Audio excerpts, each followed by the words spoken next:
This free stream of the BBC is available to you from Vermont Public Radio, and you can support us now at vpr.org. And thanks. Everton have sacked manager Frank Lampard. He'd won just 3 times in 20 matches. The league leaders Arsenal have signed Poland defender Jakub Kiwior from Italian side Spezia. And Kylian Mbappe scored 5 goals as PSG beat 6th-tier side PES de Cassel 7-0.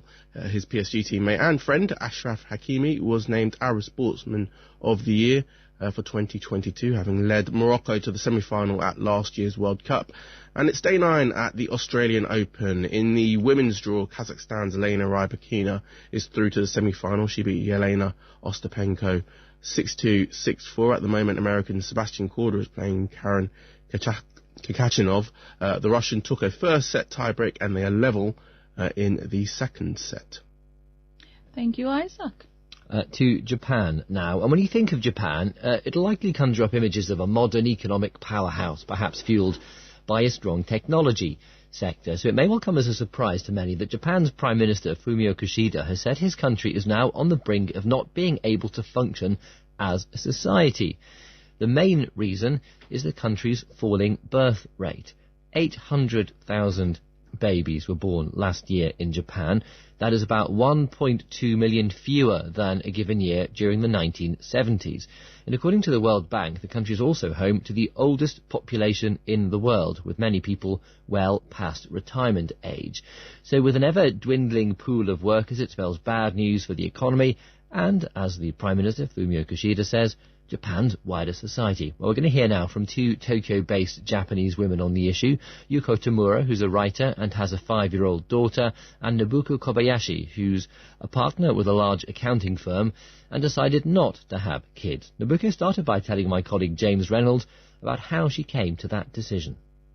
I never had a strong urge to have kids anyway, so I can't speak for all the women, but that was just my case.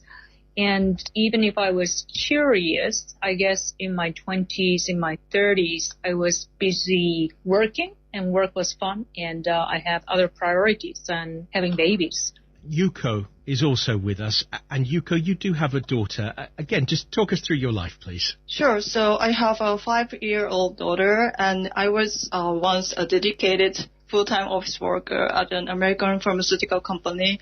And I never imagined I would quit my job, but I live in Tokyo, and after having her, I started hunting daycare facilities in Tokyo, but it didn't work at all. I kept receiving rejection letters again and again, and I had no other options but to quit my job, and I became a freelance writer. We've heard then a bit about your lives. I wonder, what is expected of women today in Japan when you have conversations with colleagues or with friends or family?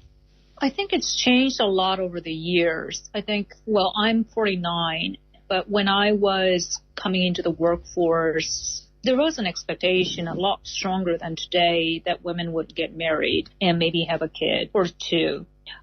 I think nowadays there's such an acceptance to a variety of lifestyles that the stigma of being single or childless is a lot less. So younger women today, I think, have a greater degree of freedom of lifestyle. Yuko, what do people that you've spoken to throughout your life expect of you? Well, when it comes to my case, I was born to pretty conservative parents who kept saying you should get married in your 20s.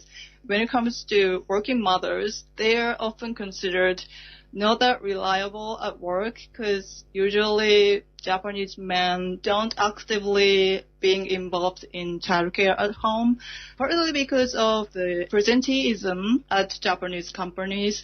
And also working mothers are always torn between work and home with the lack of daycare, especially in the developed areas like Tokyo. It's really challenging. And also, my fellow moms often say, even if they're working full-time, their husbands tend to think you're the main role in childcare at home. Nobuko Kobayashi, you're a very senior figure in your career, a partner. Have you seen women getting back into your office who've had children? And if so, how have they adapted? Absolutely. In my line of work, we welcome back mothers with open arms. And they adapt by figuring out the schedule of pickups. They coordinate with husbands. Husbands are usually in the similar line of work, so they both understand the requirement from workplace. So I see a number of happy cases. Yuko Tamura, your daughter's 5, of course.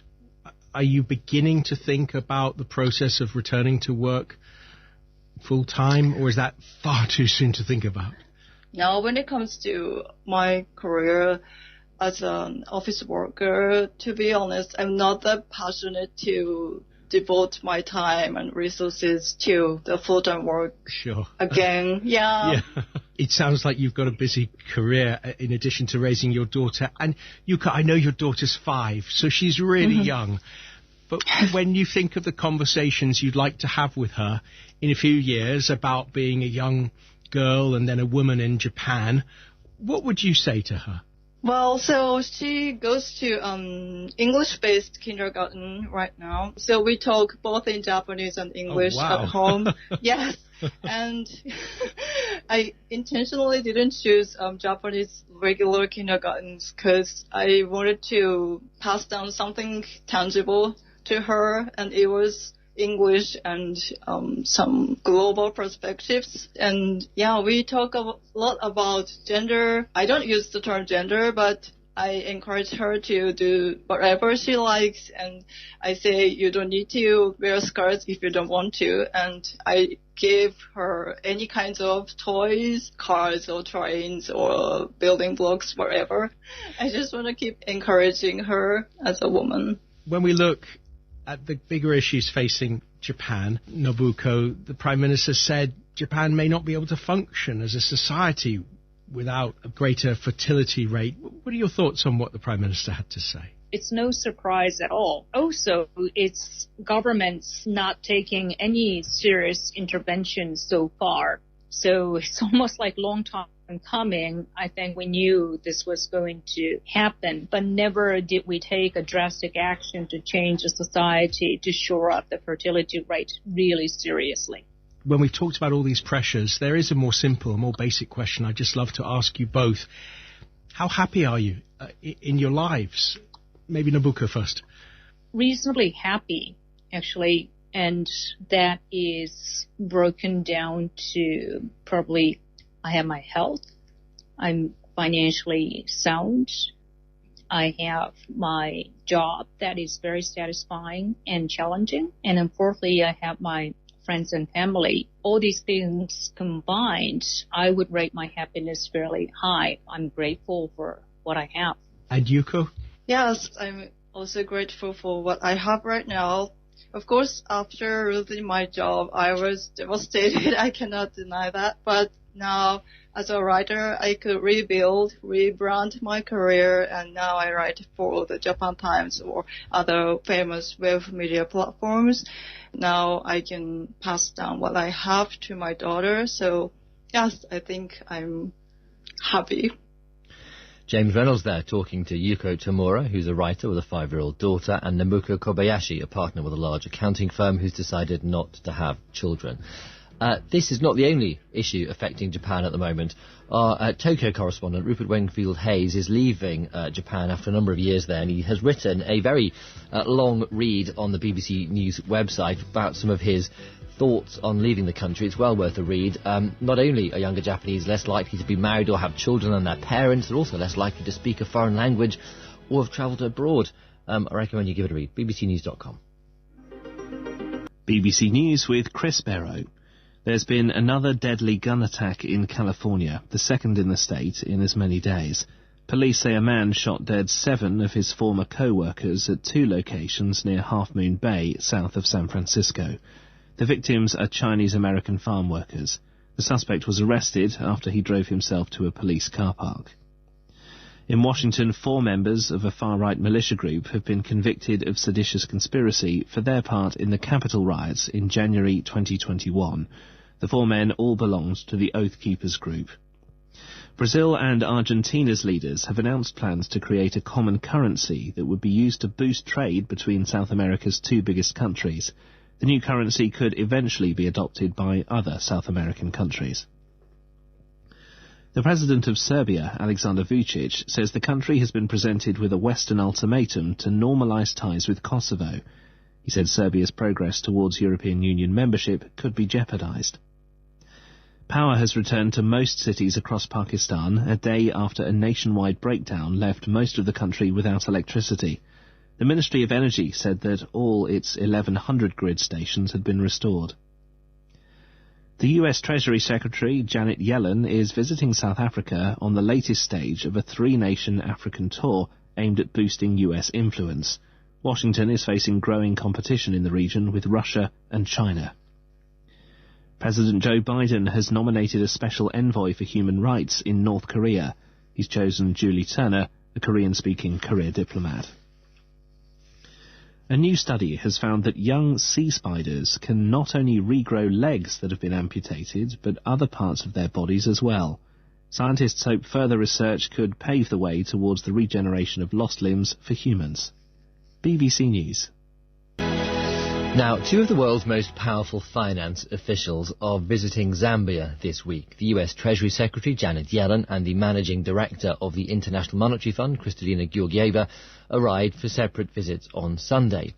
They're in Zambia as the country strains under an immense debt burden. It became Africa's first country to default on its debt during the pandemic, when it failed to make a payment in 2020. Well, there are now international talks to try to ease Zambia's debt burden, but they've been dragging on, with China being blamed by some. Well, I've been talking to Zambia's Finance Minister, Sithombeko Musukutwani, soon after he met Janet Yellen in Lusaka, and I asked him how Zambia's debt is hurting the country's economy. It has hurt the economy because, number one, we are not able to access financial sector products in the manner that we used to before. We are now basically just reliant on the multilateral institutions for concessional financing. A second point, there are people wanting to invest in Zambia, and on hearing that we were defaulted, some of them hold back because who wants to invest in a country that is bankrupt or near bankrupt? So you desperately need then this restructuring, because you are in talks with the countries and the banks that you owe money to try to get them to either write off part of the debt or to give you much easier terms. How are those talks going?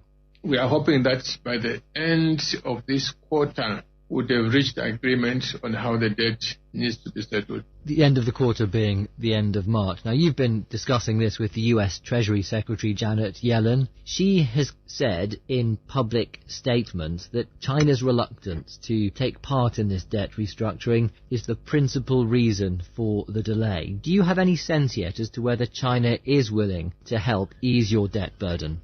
Well, I don't want to accuse anyone, but I just want to say that there is an internationally constituted common framework, which is the one that governs how countries should be able to access debt relief. Obviously, people come in different situations depending on their exposure to Zambia, but what encourages me a lot now is that from the last meeting of the official creditors, there seems to be optimism, including the Chinese. How vital is it that you do have this debt restructuring take place? What has it done to, for example, levels of extreme poverty in the country, the income per head of population? What has happened to those as a result of this enormous debt burden? 10, 12 years ago, the per capita income in Zambia was bigger than what it is today. In other words, the per capita income has gone backwards. Part of the reason is the indebtedness pushed the economic growth downwards. Of course, with other factors as well, like COVID and so forth. Western financial institutions were willing to lend money to Zambia and others incredibly cheaply when interest rates were low in the developed world, and now interest rates are rising incredibly sharply. The value of the dollar is soaring, and that is hurting not just Zambia, but a great many countries. Do you think the West, the United States, European nations have a moral responsibility? And I wonder whether you raised that with Janet Yellen. Well, the Western countries are obviously looking at their own situations. That's why they've been raising interest rates. But from what I heard from Davos this past week, there's some hope that the global economy may begin to grow again, and that inflation seems to be edging downwards. So that means that perhaps not somewhere not in the too distant future, the climbing interest rates in Europe and the Western countries may finally stabilize and hopefully come down. I think each country must evaluate its own circumstances and determine what the future is. For us, while there are these problematic scenarios that we've just discussed, the war in the Ukraine has made grains to be scarce. This is an opportunity for us because we have space, we have land, we have water. So we are encouraging investors from anywhere in the world to come over, produce the grains that the world demands. That will uplift the economy in spite of the difficulties, the interest rates that you talked about earlier on. Sitembeka Musokotwane there, Zambia's finance minister, talking to me on the line from Lusaka. And just to give you a sense of how important the issue of Zambia's indebtedness is, Janet Yellen said there that this was a top priority for the US Treasury Department, and she has been discussing the case with Chinese officials. A senior vice president she met in Switzerland about this last week. We're going to return to another section of our interview with the Zambian finance minister in the next hour of Newsday. If you can stay with us, when we'll discuss the influence that the United States and China and Russia have on the continent, and how he, as a minister in an important African nation, navigates their way through that. So as Rob says, stick with us for that. But now let's move on to Nigeria, where President Muhammadu Buhari has officially opened the Lekki Deep Sea Port. The $1.5 billion facility is the deepest seaport built in the country and aims to boost economic activities not only just in Nigeria, but across the wider West Africa region. Well, to tell us more about this, we can now speak to Sam Egube, the Commissioner for Economic Planning and Budget in Lagos State in Nigeria. Good morning to you, Sam, and welcome to the program. Congratulations. It's taken 6 years, I believe. How is the mood in Las Gidis, Lagos? How is everybody feeling about this? It's been exciting. Good morning. It's been a sense of joy, and it's just a confirmation that the entire strategy is working and coming together. And we're what is that strategy? Excited about the implication. So the idea really is to ensure that Lagos continue to be a very strong regional economic powerhouse. We expect, as we prepare for the African continental area, that Lagos continues to lead in the area of shipping and logistics, which will be at the heart of the African trade. That port is the deepest point in the West African sub-region. It's going to be 3 times more efficient than what we've known from our older ports, and we believe that it will stimulate trade, it will increase our production, and therefore the economy generally. For the local people, for people in Lagos, Lagosians, when you talk about this Lagos being economic powerhouse, what benefits do they get from this deep sea port? Well, if you understand what the Apapa port, which is over 50 years old, has done to Lagos, and the Lagos you see today is as a result of the Apapa port largely, that attracted the manufacturing companies and attracted also the finance companies and all of that. This port, when it is fully operational and driving, will drive probably about 3 times what Apapa port has done in efficiency. It will create over 170,000 jobs, both directly and indirectly, and the businesses that come with it in the supply chain. It will stimulate production of country in our food products. You know, Lagos is the biggest food market in sub-Saharan Africa, and therefore this port will help significantly in boosting production nationally. And when we say... Go on. It also will drive revenue significantly. We expect over the period of the concession that it will be able to attract revenues excess of $200 billion. So those are exciting news. Indeed. And when you said that it's going to, across the wider West African region, what countries is this going to be bringing vessel in from and to? Well, today, Lagos Port control about 22%. Lome Port controls about 26%, right? A lot of, almost 70% of what goes on in the Lome Port is actually destined to come into Lagos. By increasing that efficiency, you will find out that we should then take market share up in the West African sub-region, and it will boost trade significantly between country to country, because you then have a significantly more efficient port. Big ships can come and turn around. The ship-to-shore capability of the port is extraordinary, and therefore we'll see that trade happen across the West African sub-region, across all the countries. And I think it will be good for Nigeria. All right, Sam, thank you for coming onto the program. That is Sam Egube, the Commissioner for Economic Planning and Budget in Lagos State, Nigeria. The United States now, where a court has convicted 4 members of a far-right militia group of seditious conspiracy for their part in the Capitol riots in January 2 years ago. The 4 men all belong to the Oath Keepers group. They were also found guilty of other charges. Well, 530 people have now been found guilty or have pleaded guilty for taking part in the insurrection to try to keep Donald Trump in the White House.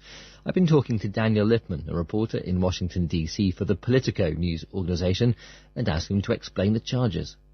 Seditious conspiracy means they were trying to overturn the U.S. government illegally, and they did this with the use of force by successfully breaking into the U.S. Capitol on January 6th because they thought that Trump was the president who had won the re-election, and even though he had not, now they're facing the charges from the Justice Department who are holding them accountable. They were part of the Oath Keepers, which is a far-right militia group, and so they were not ordinary January 6 protesters who got caught up in the melee. They had been conspiring to charge the Capitol and to violently overthrow the U.S. government. And the U.S. government does not take kindly to that type of action. And so the Oath Keepers had been well known before January 6 as well in some corners of the government and in the media because they were probably the most famous far-right militia out there. They have up to 38,000 members. A lot of them are former police officers, former military officers, and soldiers who kept their weapons or got new weapons in a country that is awash with weapons. And they were pretty loyal to Donald Trump. And so when Trump said, go to D.C. on January 6th, it'll be wild, this was their time to shine in their eyes. What kind of sentence, then, will they face? We don't know exactly what they're going to get, but they're probably going to go away for several years because they want to serve it as a deterrent, saying this is unacceptable. You can't be part of a far-right militia trying to overturn the government and expect to get off with probation.